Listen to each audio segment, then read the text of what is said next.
종려주일 우리 마음 가운데 주님 구원하여 주옵소서. 우리 함께 고백합시다. 호산나 호산나 호산나 호산나 높은 곳에서 호산나 호산나 호산나 높은 곳에서 주의 이름 높여 다 찬양하라. 귀하신 주 나의 하나님 호산나 높이 외치세. 이 시간 우리의 마음에 주님이 들어오시길 원하며 우리 다시 한번 영광을 주님께 영광 영광 왕의 왕께 영광을 영광 영광 왕의 왕께 영광을 주의 이름 높여 다 찬양하라. 귀하신 주 나의 하나님 주님께 영광 돌리세. 주께 영광 돌립니다. 우리의 마음의 종려 가지를 들고 호산나 호산나 호산나 호산나 높은 곳에서 호산나 호산나 호산나 높은 곳에서 주의 이름 높여 찬양하라. 귀하신 주 나의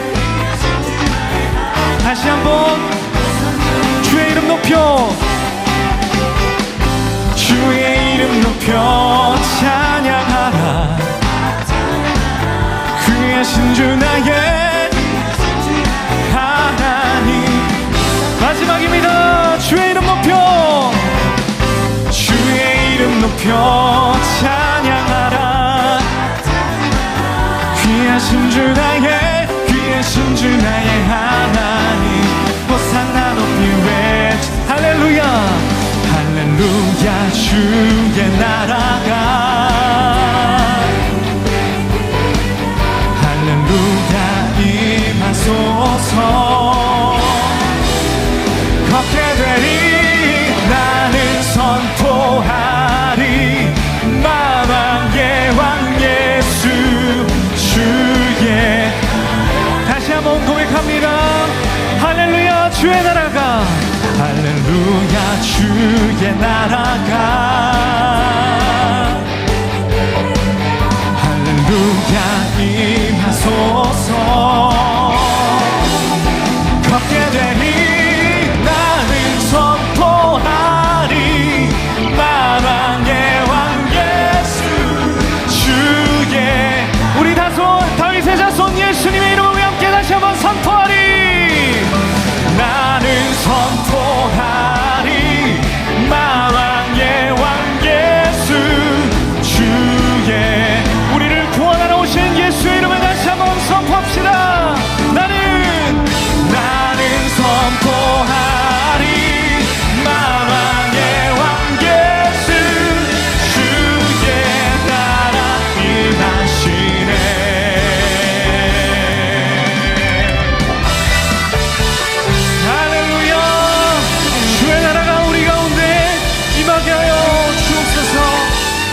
예수의 이름을 우리 선포합니다. 할렐루야. 만약에 제가 일주일만 살 수 있다면 제가 일주일간 생을 정리하는데 그 시간을 쓰겠고요. 그리고 가장 소중한 사람들을 만날 것 같습니다. 예수님의 마지막 행적 일주일을 봐도 그러하셨습니다. 예수님의 마지막 행적 중에는 성전을 깨끗하게 정화하는 일에 쓰셨고요, 우리를 깨끗게 하시는 데 쓰셨고요, 그리고 그의 제자들을 끝까지 사랑하시는 데 쓰셨다고 성경에 나와 있습니다. 우리를 끝까지 사랑하시는 데 쓰신 그 예수님의 사랑을 우리가 일주일간 묵상하며 우리의 삶을 깨끗하게 정돈하는 이 사순절 마지막 일주일이 되셨으면 좋겠습니다. 그런 마음으로 우리 교회 고백으로 올려드리겠습니다. 우리에겐 소원이 하나인데 주님 다시 오실 그날까지 우리 가슴에 새긴 주의 십자가 사랑 나의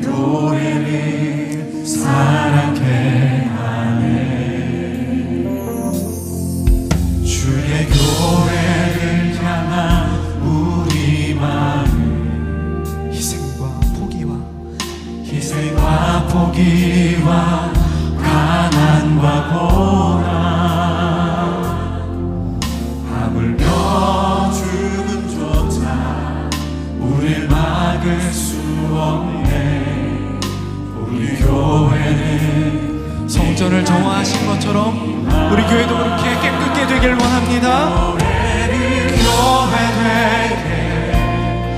되게, 예배 되게 우릴 사용하소서. 진정한 부흥의 날 오늘 임하도록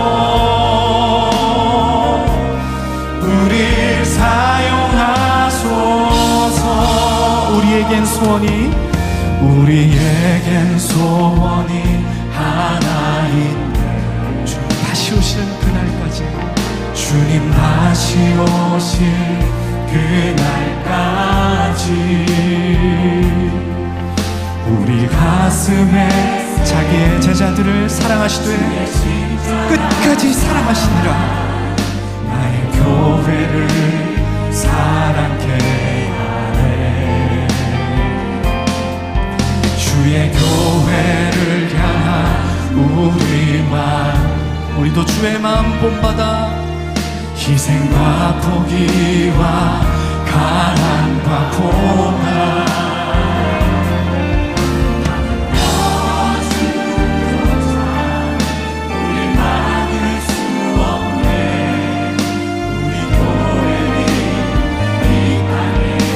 우리의 마음을 정돈합시다. 교회를 교회 되게, 예배 되게 우릴 사용하소서. 진정한 구원에 주님, 우리의 마음에 헛된 것이 자리 잡고 있다면 주님 저하하여 주옵소서. 우리 사용 동의하신 분들 오른손 높이 들고 교회를 교회 되게, 교회를 교회 되게, 예배 되게 우릴 사용하소서. 진정한 부흥의 날 오늘 임하도록 우릴 사용하소서.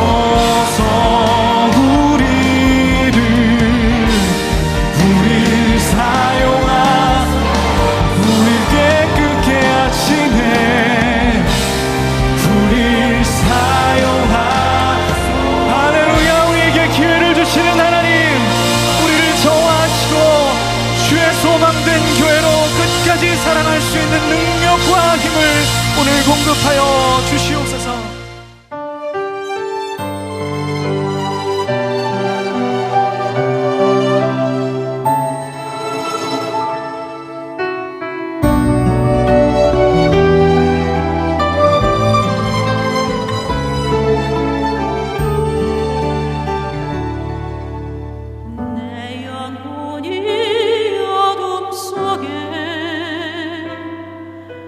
길을 잃은 어린 양 같아서 내가 주님을 의지합니다. 나의 손 잡아주소서. 내 마음에 소망 없어 주님 찾아 애타는 목마름. 아버지여 제발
오늘 우리에게 주시는 하나님의 말씀은 사도행전 2장 42절에서 47절입니다.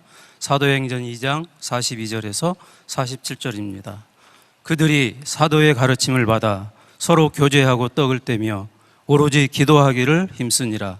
사람마다 두려워하는데 사도들로 말미암아 기사와 표적이 많이 나타나니 믿는 사람이 다 함께 있어 모든 물건을 서로 통용하고 또 재산과 소유를 팔아 각 사람의 필요에 따라 나눠주며 날마다 마음을 같이하여 성전에 모이기를 힘쓰고 집에서 떡을 떼며 기쁨과 순전한 마음으로 음식을 먹고 하나님을 찬미하며 또 온 백성에게 칭송을 받으니 주께서 구원받는 사람을 날마다 더하게 하시니라. 이는 살아계신 하나님의 말씀입니다. 아멘.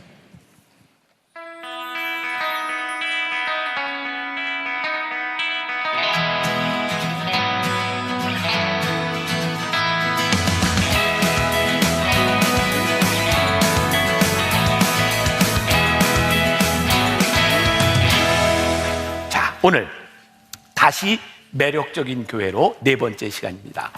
언제부터인가 우리나라에 웰빙 또 웰다잉 이런 단어들이 유행하기 시작했습니다. 그 말은 그 전에는 웰빙과 웰다잉 이런 것보다는 크는 게 문제였던 것 같아요. 그래서 우리 세대에는 어떤 게 있었냐면 남양유업에서 하는 우량아 선발대회라는 게 있었어요. 요즘은 그런 거 없잖아요. 우량아 선발대회를 하면 아주 둥둥하니 이렇게 한 아이들이 나와 선발이 되는데 지금 기준에서 보면 우량아라기보다는 비만아 이런 생각이 들었을 것 같아요. 그 당시에는 그 아이들뿐만 아니라 모든 사회가 성장 지향적이었고요.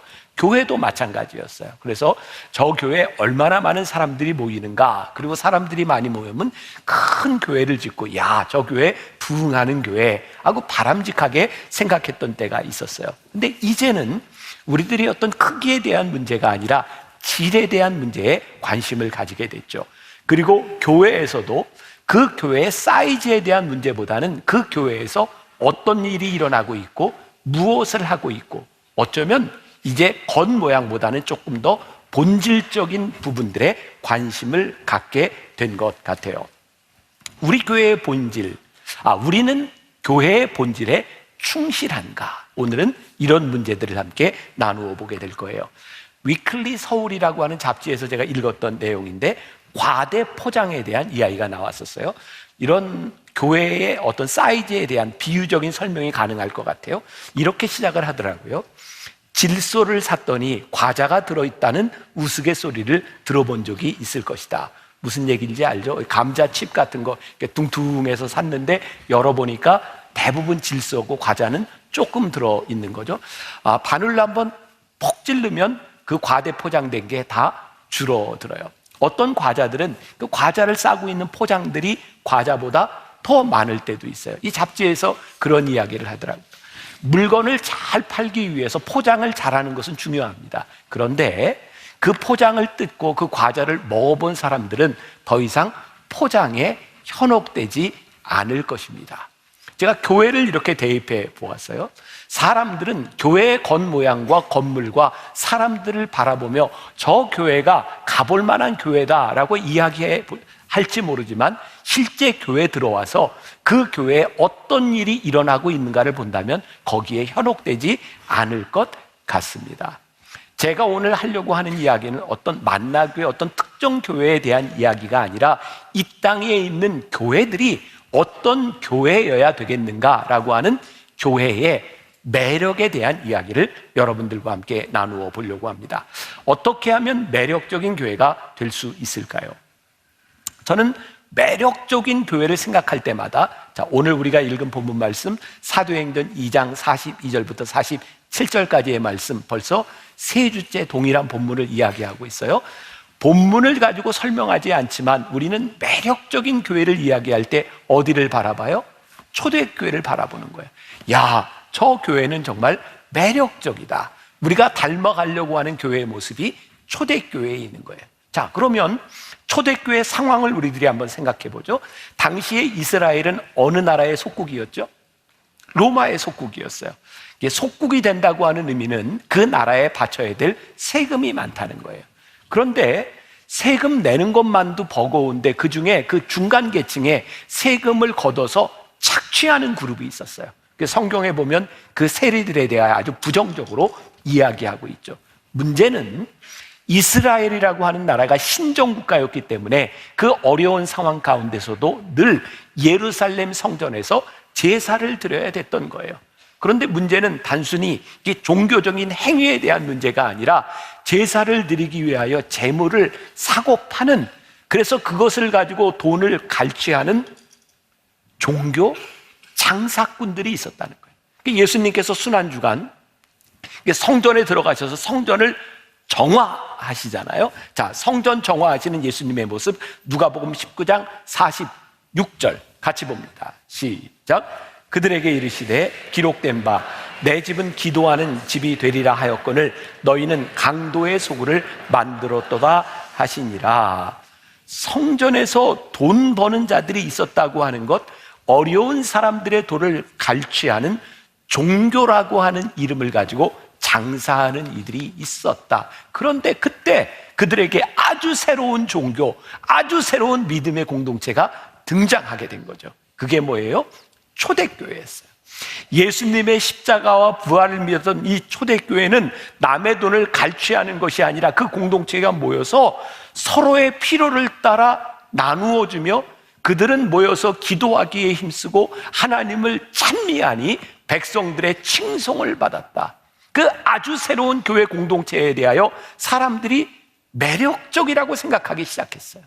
자, 그 사도행전 2장의 이 공동체가 복음을 전하며 사도행전 4장 32절부터 35절까지의 그 공동체를 또 이렇게 묘사하고 있어요. 같이 봅니다. 시작. 믿는 무리가 한 마음과 한 뜻이 되어 모든 물건을 서로 통용하고 자기 재물을 조금이라도 자기 것이라 하는 이가 하나도 없더라. 사도들이 큰 권능으로 주 예수의 부활을 증언하니 무리가 큰 은혜를 받아 그 중에 가난한 사람이 없으니 이는 밭과 집 있는 자는 팔아 그 판 것의 값을 가져다가 사도들의 발 앞에 두매 그들이 각 사람의 필요를 따라 나누어 줌이라. 지금 이 초대 공동체에서 일어나는 일들을 바라보며 사람들이 부러워하는 거예요. 야, 어떻게 저렇게 살 수 있는 거지? 자, 몇십 년 전만 해도 교회에서 유치원을 시작하든지 학원을 시작하든지 대안학교를 시작하든지 세상 사람들의 마음속에는 교회에서 하면 좋은 거야 라는 생각이 있었어요. 여러분, 교회에서 하는 일들이 얼마나 이 세상 사람들에게, 교회를 다니지 않는 사람들에게도 매력적이었는지 몰라요. 지금 문제는 교회가 그 매력을 잃어버렸다는 거죠. 자, 여러분들에게 중요한 이야기를 합니다. 저와 여러분들이 오늘 예배 시간에 이 설교를 들으면서 매력 없는 교회에 대한 이야기하는 것이 단순한 교회에 대한 비판이 아니라 그 매력적이었던 교회의 본질, 복음의 본질을 우리들이 찾아가 보자는 거예요. 자, 사도행전 5장에 이런 일들을 바라보며 아나니아와 삽비라라고 하는 사람이 굉장히 매력적으로 생각했어요. 야, 나도 한번 따라해 봐야 되겠다. 어떻게 자기 재산을 다 팔아서 가난한 사람들에게 나누어 줄 수 있을까? 그래서 아나니아와 삽비라가 자기 재산을 다 팔죠. 문제는 얼마를 숨겨놓고 베드로에게 가져가서 자, 이것을 다 내놓습니다. 근데 그 당시에는 성령의 역사가 아주 강하게 일어나고 있었고 베드로가 말하고 있는 그들의 마음을 꿰뚫어 보고 있었어요. 너희들이 하나님을, 성령님을 속이고 있구나. 그런데 정직하지 않았어요. 그 자리에서 아나니아와 삽비라가 죽어나갑니다. 무서운 일이죠. 하나님을 속이는 것에 대한 심판이 그 자리에 있었어요. 성령의 역사가 강하게 일어나고 있었어요.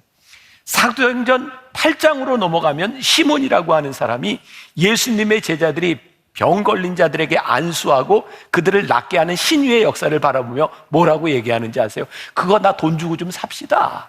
그 능력을 돈 주고 살려고 하는 사람들이 있었어요. 가만히 보세요. 초대교회에 놀라운 일들이 일어나고 있는데 믿음이 없는 사람도 그 믿음을 흉내내려는 자들이 있었어요. 오늘날로 이야기하자면 사이비와 이단들이 나타나게 된 거죠. 자, 여러분들이 오해하지 말고 잘 이해하고 들으셔야 돼요. 저는 오늘날 우리 사회 안에, 우리 기독교계 이 안에 사이비와 이단이 점점 사라지는 게 문제라고 생각해요. 잘 이해하고 들으셔야 된다는 거예요. 사이비와 이단이 좋은 것은 아닌데 사이비와 이단이 존재한다고 하는 것은 교회에 대한 부러움과 배울 게 있다는 거예요. 이어령 씨가 얼마 전에 낸 유작 집에 보면, 제가 이번 주에 읽은 책이에요. 그런 얘기가 나오더라고요. 본인은 세례를 받고 기독교인이 되어서도 교회의 부조리한 일들에 대해 할 말이 많았다는 거예요. 그런데 그 할 말을 하지 않고 주일 예배 출석을 잘했대요. 왜냐하면 가짜가 있다고 하는 것은 무엇을 전제하고 있냐면 진짜가 있다는 것을 전제하기 때문이죠. 여러분, 우리가 짝퉁이라는 것을 이야기합니다. 짝퉁이 뭐예요? 명품, 진품이 없다면 짝퉁이라고 하는 것은 존재하지 않는 겁니다. 이단과 사이비가 존재한다고 하는 것은 본질적인 신앙이 존재하고 있다는 거예요. 이 한국 교회 안에 이단과 사이비가 더 이상 나타나지 않는다면 교회는 완전히 매력을 잃었다는 이야기예요. 자, 제 말을 이렇게 오해하지 않고 잘 듣고 계시는 거죠? 사이비와 이단이 좋은 것은 아니지만 그러한 현상들은 본질적인 것이 있기 때문에 흉내내려고 하는 사람들이 있다는 거죠. 23년 전에 제가 낸 책이 있습니다. 예수 믿지 않는 사람들의 눈에 비친 교회. 저 책은 제가 미국에서 썼던 논문을 이렇게 번역해서 낸 책이에요. 그 책에서 저는 그 당시에 한국 교회가 성장하려면 어떻게 해야 되는가, 성장에 대한 전략들에 대한 것을 논문으로 썼던 거예요. 그때 제 논문에 From Non-Christian Perspective라고 하는 게 제목에 들어가 있어요. 비기독교인의 관점에서 교회를 볼 필요가 있다. 요즘 나오는 그 영화들 중에 우리 참 마음 아픈 것들이 있죠. 1위를 하는 작품이 더 글로리, 또 오징어 게임, 또 수리남, 이런 작품들을 보면 하나님을 믿는 우리들의 마음이 참 아파요. 근데 세상 사람들이 바라보는 교회의 모습이 그런 교회 모습일지 모른다는, 아주 기괴한 모습들, 우리가 본질을 잃어버리고 있는 거죠. 기독교 신문에 나왔던 내용을 제가 조금 인용해 봅니다. 2020년, 21년 리서치에 의하면 한국 이 교회에 대한 사람들에 대한 인식을 조사했는데 천주교나 불교나 그 원불교에 비해서도 교회의 인식이 굉장히 낮아요. 근데 중요하게 제가 보려고 하는 것은 이 도표인데요. 자, 20년과 21년에 보면 개신교 신자들에게 물었을 때에 개신교 신자들, 우리들이 생각하는 교회는 62.3%, 그 다음에 21년에는 72.2%까지 우리는 굉장히 우리들 스스로에 대해서 호의적이에요. 이 정도면 교회 괜찮아 라고 생각을 하고 있는 거예요. 근데 천주교 신자와 불교 신자, 기타 종교 신자, 더 심각한 건 종교가 없는 사람들에게 물었을 때에 기독교에 대한 신뢰도나 기독교에 대한 호감이 저렇게 낮다는 거예요. 저는 굉장히 중요한 것을 오늘 여러분들과 함께 이야기를 하고 싶은데, 우리가 잃어버린 이 매력은 기독교 본질에 대한 것이 아니라 지금 기독교가, 우리가 신앙생활하고 있는 우리의 믿음이 본질을 잃어버렸기 때문에 그 매력도 잃어버렸다는 거예요. 제가 늘 이야기하죠. 정체성에는 두 가지가 있다. 하나는 나 스스로 나에 대해서 말하는 아이덴티티가 있고, 또 하나는 외부의 사람들이 나에 대해서 이야기하는 아이덴티티가 있다. 그런데 이 정체성에 대한 문제는 우리들 스스로가 주장하는 것보다 누군가 외부의 사람이 우리에 대하여 이야기할 때 정확할 때가 많이 있다는 거예요. 우리가 외부 사람들에게 매력을 잃어버렸다라고 하는 것이 우리들 스스로는 수용하기가 참 힘들지만 그것이 우리들이 지금 맞이하고 있는 현실이라는 거예요. 제가 왜 이 설교 시간에 이 가슴 아프고 이 힘든 얘기, 우리 스스로를 속된 말로 까는 이야기를 제가 하고 있는가? 이게 본래의 교회의 모습이 아니기 때문에 우리들이 이 매력을 회복해야 되기 때문에 이 이야기를 하고 있는 것이죠. 제가 여러분들에게 사진을 좀 보여드리려고 합니다. 지난주 제가 성지순례를 가서 베들레헴과 예루살렘에서 찍었던 사진인데 한번 잘 보세요. 첫 번째 사진, 베들레헴인데 갔더니 저런 게 있더라고요. 스퀘어 박스, 어디서 많이 보던 거죠? 비슷해요. 그 옆에 또 하나가 붙어 있더라고요. 스타스 앤 박스 카페, 이것도 어디서 보던 거죠? 왜 저 사람들은 저걸 저렇게 사용했을까요? 베들레헴에 있던 거고요. 제가 예루살렘에서 찍은 카페가 또 하나 있어요. 커피, 티를 파는데 better than 스타벅스. 야, 가게 이름이 스타벅스보다 맛있다 이러고 팔고 있어요. 뭐 제가 어떤 특정 제품을 뭐 이야기하려고 하는 거지만 참고로 혹시 베들레헴 가서 저기는 가지 마세요. 맛없습니다. 네, 맛없어요. 저 사람은 왜 스타벅스라고 하는 이름을 가지고 가게를 홍보하고 있을까요? 우리 기독교식으로 얘기하면 저 이단 사입이 아닙니까? 매력이 있다는 거예요. 우리들이 찾아야 될 것, 이 세상 사람들이 교회에 대한 매력을 가지고 우리가 신앙생활을 하는 것에 대한 매력을 가지고 어떻게 이 교회로 돌아올 수 있는가? 지난해 제가 방송국 PD 몇 사람하고 이야기를 나눈 적이 있어요. 기독교 방송에서 이렇게 방송을 제작할 때 그 콘텐츠 중에 지금 세상의 문제에 대하여 답을 할 수 있는 교회가 그런 방송이 돼야 된다. 제가 이렇게 얘기를 하고 제가 꽤 괜찮은 제안이라고 생각을 했는데 한 목사님이 이렇게 얘기를 하더라고요. 목사님, 문제는요, 더 이상 세상이 교회에 대하여 묻지 않는다는 겁니다. 세상이 문제를 가지고 교회에 묻지 않는다는 거예요. 근데 지금 이 교회가 본래의 교회의 모습이냐? 아니라는 거예요. 초대교회를 보니까 그 당시에 먹고 사는 문제에서부터 그 당시에 사는 사람들이 문제를 가지고 교회를 찾아왔고 교회는 그 삶과 문제에 대하여 답을 주었다는 거예요. 교회에 다니는 사람, 믿음을 가지고 있는 사람들이 세상에 사는 사람들과 삶의 방식이 틀렸는데, 달랐는데 그 다른 삶의 방식이 그들에게 답을 주었다는 거예요. 매력이 있다라고 하는 말은 저는 이렇게 표현하고 싶어요. 본능적 이끌림이 있을 때 그것이 매력이 있는 것이다. 이건 제가 이런 얘기 해도 될까 모르겠는데 제가 설교를 하면서 설교 시간에 저를 바라보는 여러분들의 눈빛을 보면 내가 매력이 있구나 이렇게 느낄 때가 많이 있어요.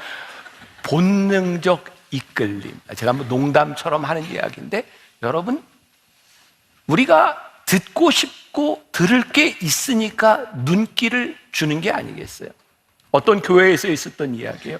어떤 목사님이 부흥회에 갔는데 이렇게 설교를 하는데 음향이 안 좋았던 모양이에요.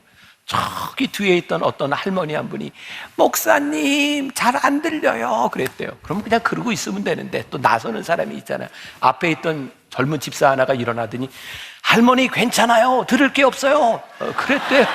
세상, 얼마나 가슴 아픈 얘기예요.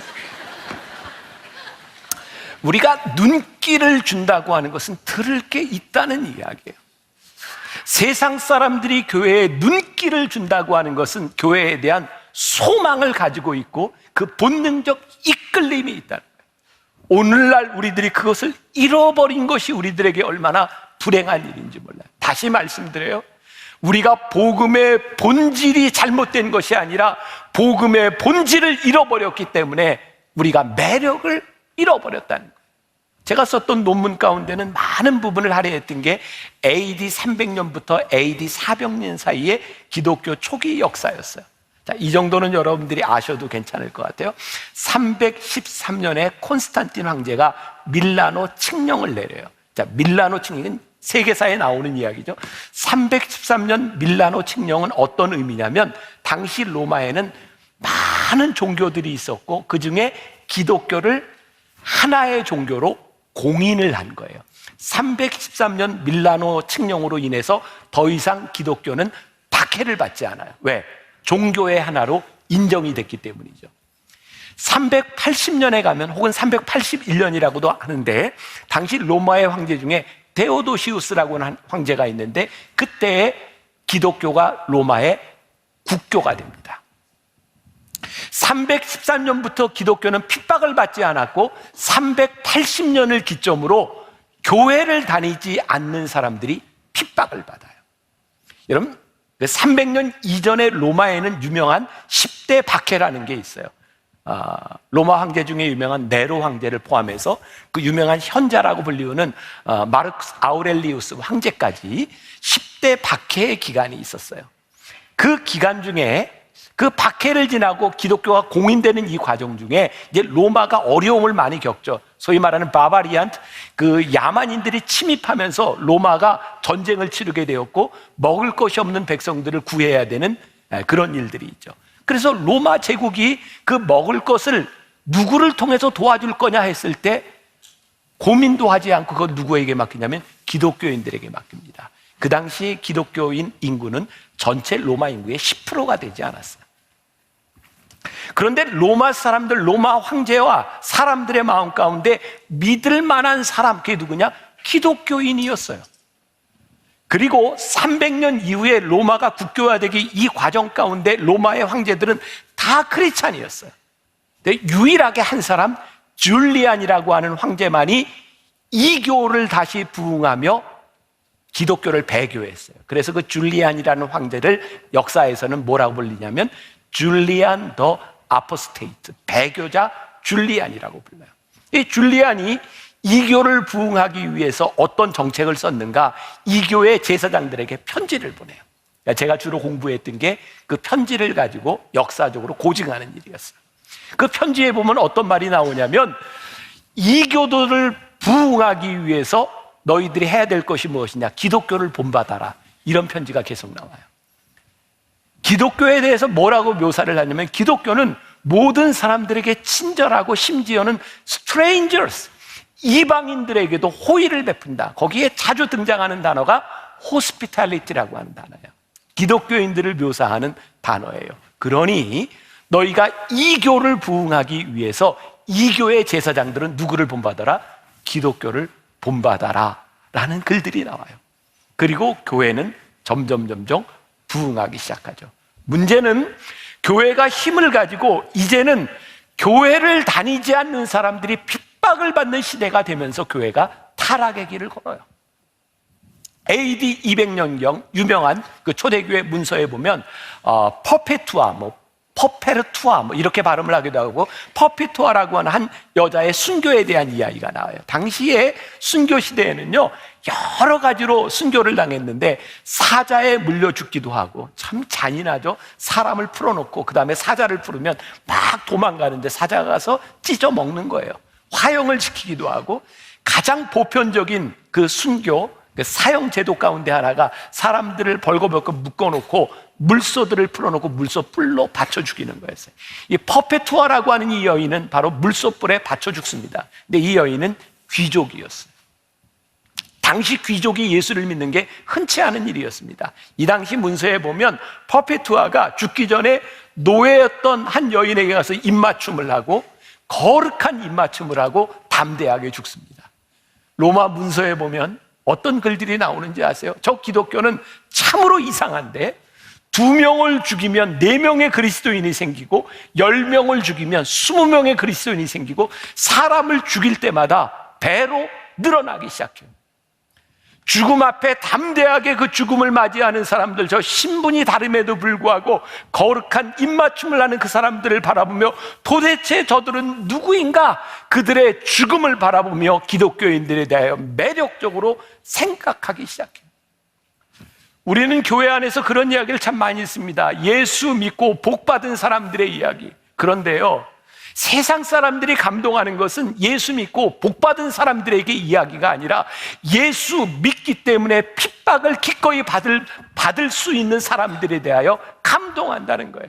여러분, 돈 버는 것은요, 믿음을 갖지 않아도, 신앙을 갖지 않아도 얼마든지 돈 벌 수 있습니다. 왜? 믿음을 가진 사람보다 오히려 불의한 방식으로 돈을 버는 사람들이 많은 돈을 벌을 수 있는 거예요. 세상은 돈 많이 번 성공한 그리스도인들에 대하여 감동하는 것이 아니라 이 험한 세상 한가운데서 돈 버는 것이, 돈의 가치가 이렇게 큰 이 세상 가운데서 기꺼이 핍박을 받으며 불의한 일에 타협하지 아니하는 그리스도인들을 바라보며 세상은 매력적으로 본다는 거예요. 결국 우리들이 이 믿음 안에서, 신앙 안에서 살아가는 모습이야말로 매력적인 신앙인의 모습인 거예요. 이 초대교회 문서들에 보면 그런 이야기들이 종종 나와요. 이 땅에 거주민으로 살지만 나그네로 살았던 사람. 저는 이게 그렇게 멋있어요. 저는 여러분들 가슴에 요거 하나만 콱 들어가도 좋겠어요. 이 땅에 거주민으로 살았지만 나그네로 살았던 사람. 우리 한번 따라해 볼까요? 이 땅에 거주민으로 살았지만 나그네로 살았던 사람. 한 번 더 붙여서 이 땅에 거주민으로 살았지만 나그네로 살았던 사람들. 여러분들에게 이거 하나만 마음에 꽉 들어갔으면 좋겠어요. 우리는 예수를 믿는 사람이나 믿지 않는 사람이나 동일하게 이 땅의 거주민으로 살아요. 그런데 우리는 이 땅에서 나그네로 사는 사람이에요. 저 멀리 배는 나의 시온성 거룩한 아버지 집 내 사모하는 집에 가고자 한밤을 세웠네. 저 망망한 바다 위에 이 몸이 상할지라도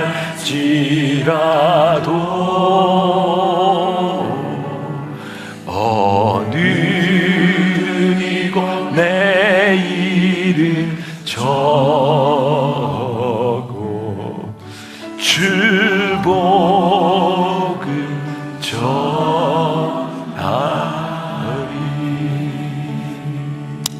제가 아마 몇 주 동안 계속 인용하게 될 책 중에 하나가 알렌 크라이더가 쓴 초대교회의 길을 묻다라는 책에 나오는 이야기들이에요.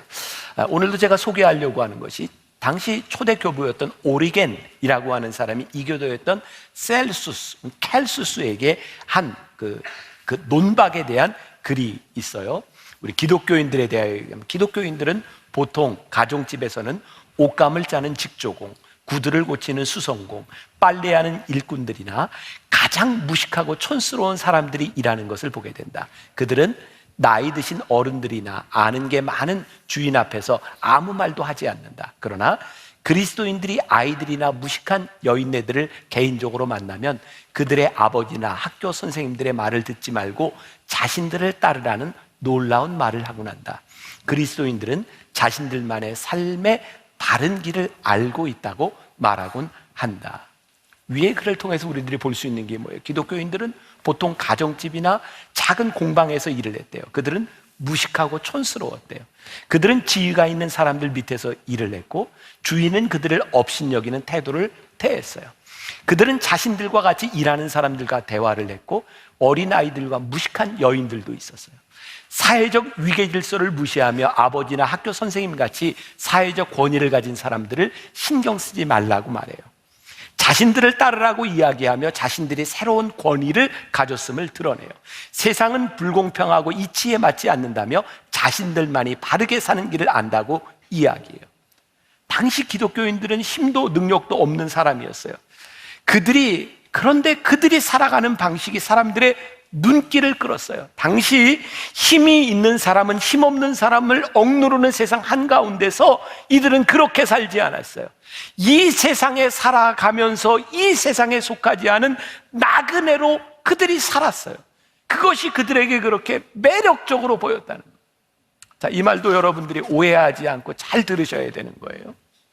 제가 20년 전 만나게 담임 목사가 되고 설교하면서 초창기에 그런 얘기를 많이 했어요. 여러분, 가능하면 빨리 집을 팔고 요 교회 앞에 동부 코롱 혹은 장미마을로 이사 오세요. 여기 집값 뜁니다.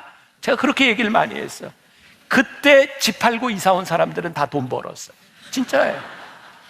그때 비해서 여기 집값이 많이 올랐어요. 근데 제가 그 설교를 했더니 그 당시 한 젊은 부부가 미국에서 유학을 하고 왔는데 저에게 찾아와서 이런 이야기를 했어요. 목사님, 이 부동산이 이 사회에 얼마나 심각한 문제인데 목사님 교회에서도 그런 얘기를 합니까? 집사라는 얘기를 합니까? 그리고 교회를 떠났어요.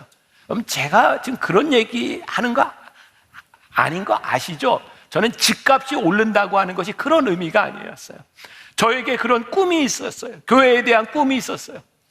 그 당시만 해도 이제 교회가 어떤 마을에 어떤 신도시에 들어오려고 하면 사람들이 반대를 하는 거예요. 교회 들어오지 말라는 거예요. 교회 들어오면 시끄럽고 주차 문제 생기고 교회가 혐오 시설이라는 거예요. 하나님, 우리가 교회에 대한 꿈을 꾸고 싶습니다. 하나님, 교회 때문에 지역의 땅값과 집값이 오르는 그런 교회가 되게 하여 주옵소서. 왜? 교회 때문에 우리의 인생의 문제가 해결되고 교회 가까이 있어야 우리들이 신앙생활을 잘하는 것이 우리들에게 복된 일이라고 하는 믿음이 있기 때문에 교회 주변에 이사 오려고 하는 사람들이 너무나 많아서 교회 주변에 집값이 뛰는 그런 꿈을 꾸게 하여 주옵소서. 이해하시는, 아니, 아멘 한 사람은 돈 벌 거예요. 분명히 돈 벌 거예요. 지금 제가 이야기하는 포인트 이해하시는 거죠? 단순히 이게 집값 부동산에 대한 이야기 하는 거예요. 하는 거 아니에요. 그런 꿈을 꾸어보자는 거예요. 하나님, 교회로 인하여 어떤 새로운 신도시가 들어갈 때 사람들이 지자체와 정부를 향하여 여기에는 교회가 꼭 있어야 됩니다. 교회를 넣어주세요. 교회 부지를 만들어주세요라고 이야기할 수 있는 그런 매력적인 교회가 우리들이 다시 되어야 되지 않겠느냐는 거예요.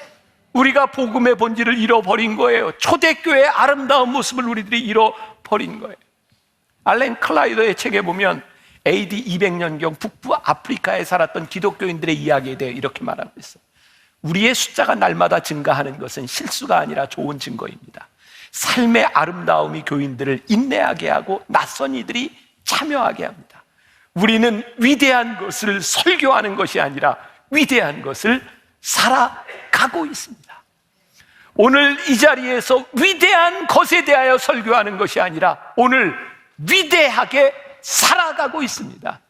그것이 복음을 살아내는 우리 그리스도인들의 매력입니다. 지난 주간 성지순례를 마치고 돌아올 때 제가 마지막 성지에서 우리 교인들한테 그런 얘기했어요. 여러분들을 보니 참 제가 자랑스럽습니다. 제가 여러분들의 담임 목사인 게 너무 감사합니다. 왜냐하면 10여일 넘게 여행을 다니면 얼마나 힘들고 짜증나는 일도 있고 본성이 드러나는 일들이 얼마나 많이 있어요. 근데 성지순례를 하는 교인들의 모습을 보니까 그렇게 보기가 좋은 거예요. 감사했어요. 야, 우리 만나교인들 참 매력적이다.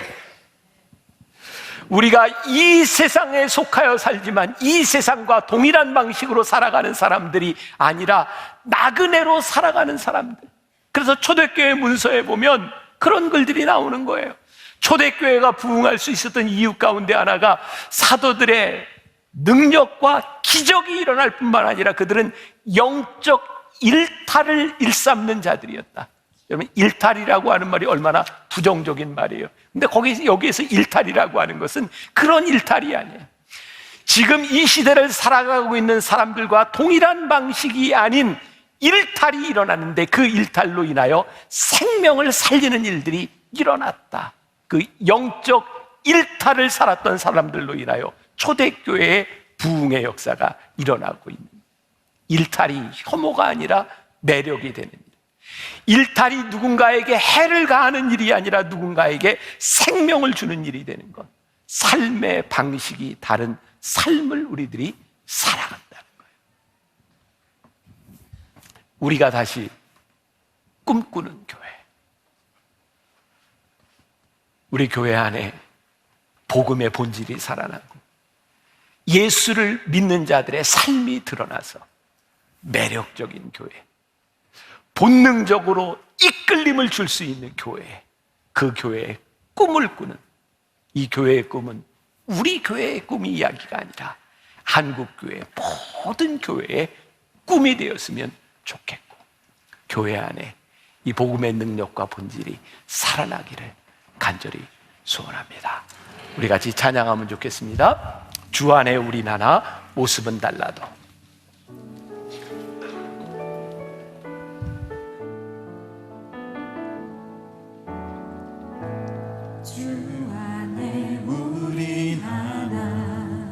모습은 달라도 예수님 한 분만 바라네. 사랑과 선의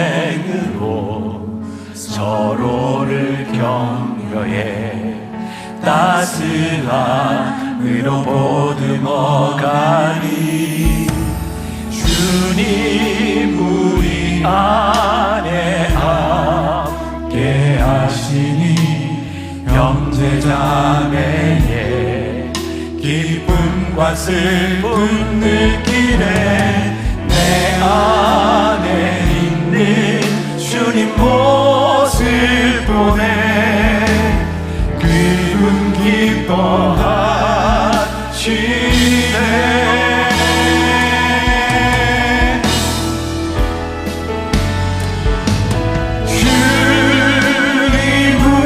통해 계획하신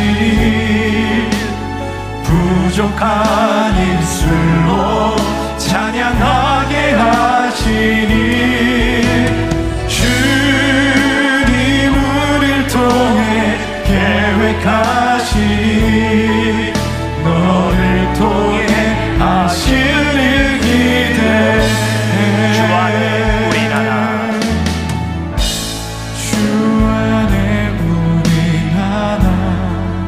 모습은 달라도 예수님 한 분만 바라네 사랑과 선행으로 서로를 격려해 따스함으로 보듬어가니 주님 우리 안에 함께 하시니 형제자매의 기쁨과 슬픔 느끼네 내 안에 있는 주님 모습 보네 그분 기뻐하시네 우리 주님 기뻐하시네 주님 우리를 통해 계획하시니 부족한 입술로 찬양하게 하시니 주님 우리를 통해 계획하시니 너를 통해 하시니 우리가 다시 한번 교회의 꿈을 꿉니다. 세상 사람들이 부러워했던 교회, 세상 사람들이 매력적으로 느꼈던 그 교회, 복음의 본질이 살아있어 이 땅의 거주민으로 살아가지만 나그네로 살았던 사람들을 바라보며 부러워했던 그 교회의 꿈을 꿉니다. 그런 교회 되게 하여 주옵소서. 이 나라와 이 민족에 다시 한번 그 교회의 부흥의 역사가 시작되게 하여 주옵소서. 지금은 우리 주 예수 그리스도의 은혜와 하나님 아버지의 무한하신 사랑과 성령의 역사하심이 다시 한번 그 교회를 꿈꾸며 나가는 당신의 사랑하는 모든 백성들을 위해 지금부터 영원까지 함께 하시기를 간절히 축원하옵나이다. 아멘.